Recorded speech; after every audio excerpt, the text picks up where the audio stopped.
नमस्ते बच्चों। मैं विकास डूंगरवाल, गवर्नमेंट पीजी कॉलेज से। पिछले वीडियो में अपन ने पवन के कार्यों के विषय में जाना। अब हम पवन द्वारा अपरदनात्मक कार्य से बनी भू आकृतियों के विषय में बात करेंगे। पवन के अपरदनात्मक कार्यों से सबसे पहले मरुस्थलीय क्षेत्रों की आकृतियों को ही ध्यान में रखा गया था, परंतु बाद में अन्वेषकों के आधार पर यह स्पष्ट हुआ कि मरुस्थलीय क्षेत्रों की अपेक्षा कई स्थलाकृतियां अयंत्र भी देखने को मिलती हैं, जो निम्नलिखित हैं।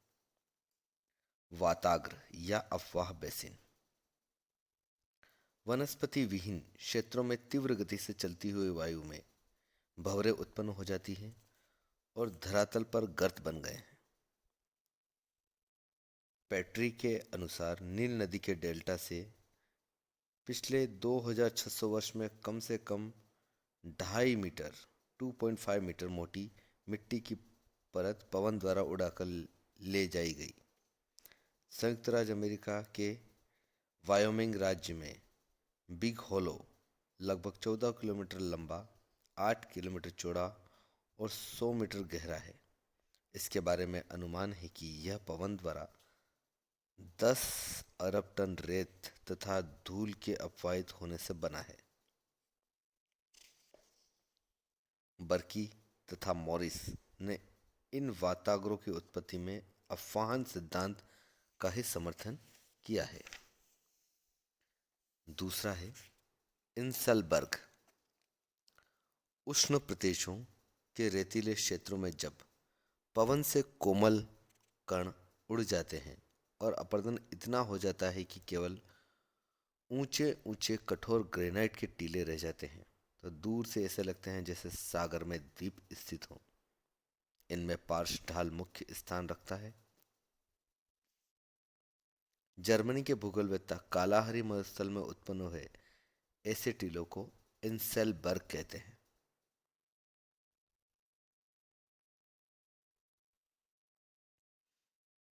कहने लगे, जिसका अर्थ है द्वीप दृश्य।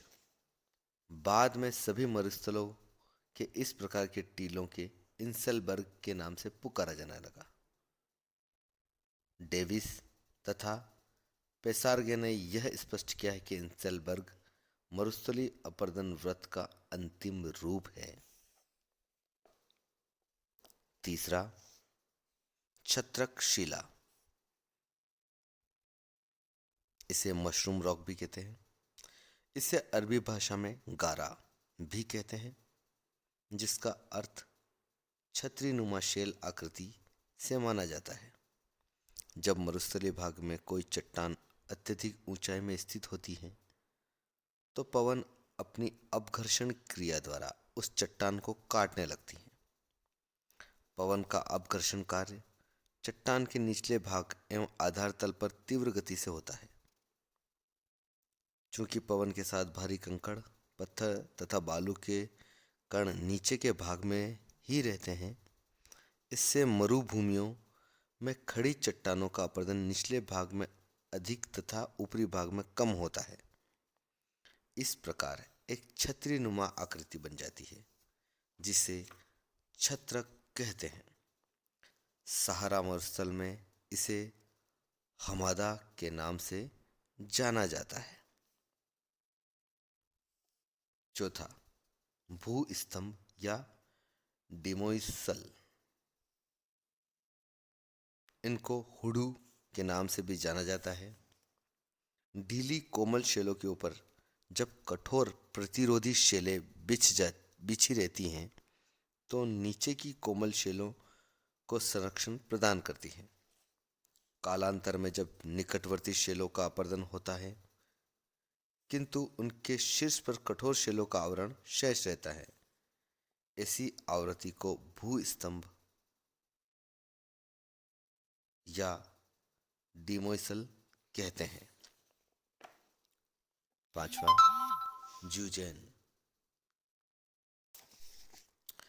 जूजेन का निर्माण मरुस्थलीय भाग में वहां होता है जहां धरातल पर कोमल चट्टानों के ऊपर कठोर चट्टान क्षैतिज दिशा में फैली हो। जूजेन का ऊपरी भाग सकरा एवं कम चौड़ा होता है, लेकिन इसका नीचे का भाग अधिक चौड़ा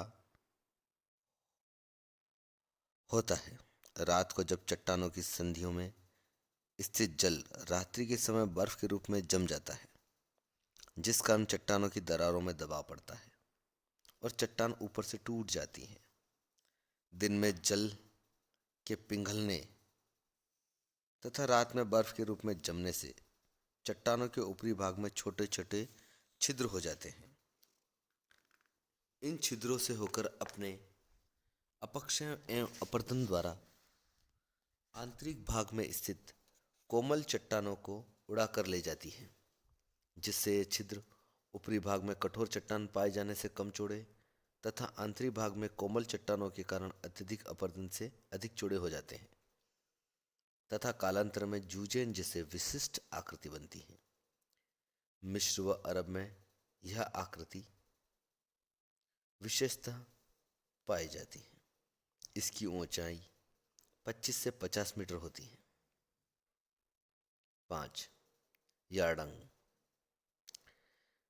जब कोमल तथा कठोर चट्टानों के स्तर लंबवत दिशा में मिलते हैं, जो पवन कठोर शेल की अपेक्षा मुलायम शेल को शीघ्र अपरदित करके उड़ा ले जाती है। इस प्रकार कठोर शेलों के मध्य कोमल शेलों के अपरदित होकर उड़ जाने के कारण कठोर चट्टान के भाग खड़े रह जाते हैं। इसके पार्श्व में वायु द्वारा कटाव की नालियां बन जाती हैं। इस तरह के स्थल रूप को यार्डंग कहते हैं। यह प्राय पवन की दिशा में समानांतर रूप में होते हैं। इसकी ऊंचाई 5 से 7 मीटर तथा चौड़ाई 8 से 40 मीटर तक होती है। वर्षा के प्रभाव से जब यार्डंग नुकीले हो जाते हैं तो वे सुइयों की भांति दिखाई पड़ते हैं। दूर से देखने में कटी हुई चिमनी की तरह मालूम होते हैं, जिन्हें कैस्टेलेटेड चिमनी कहते हैं। आर्थर होम्स ने यार्डंग को कॉक्सकॉम नाम दिया है। 6 है ड्राई कांटर या त्रिकोणक। मरुस्थलीय भागों में हवा रोड़ों पत्थरों पर भी प्रवाह करती है, जिस कारण पत्थरों का आकार त्रिकोणा या तिकोना अथवा चतुष्क के आकार का हो जाता है। यह विभिन्न आकार के पत्थर ही ड्राई कांटर कहलाते हैं। जर्मन भाषा में ड्राई कांटर का अर्थ रेत के द्वारा घिसा गया तथा पॉलिश किया हुआ तीक्ष्ण पार्श्व वाला पत्थर का टुकड़ा है। यह स्थलाकृतियां विश्व के लगभग सभी मरुस्थलों में पाई जाती हैं। 7. जालीदार शिला या जालक।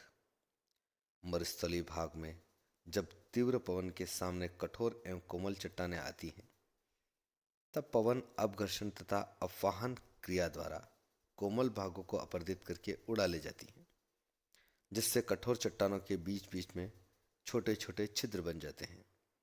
इस प्रकार के छिद्रों से युक्त चट्टानों को जालक या जालीदार शिला कहते हैं। 8.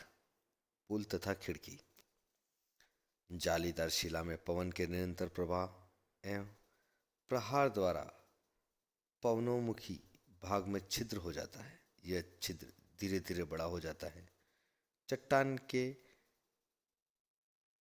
इस आर पार छिद्र को खिड़की या पवन वातायन कहा जाता है।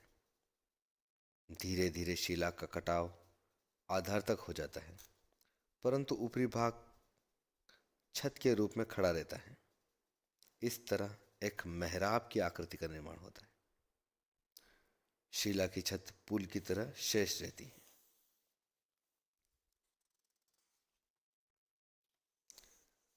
पवन का परिवहन कार्य। अपरदन के अन्य प्रक्रमों के समान पवन भी पदार्थों को एक स्थान से दूसरे स्थान पर ले जाती हैं, जिससे परिवहन कार्य कहते हैं। बैग्नाल्ड ने 1941 में पवन के परिवहन कार्य को निम्न 3 भागों में विभाजित किया था। पहला, पवन धूल कणों को लटका कर ले जाती है। दूसरा, छोटे छोटे पदार्थों को उछालकर एवं आगे खिसका कर ले जाती है। तीसरा, कई पदार्थों को उठा उठा कर ले जाती है।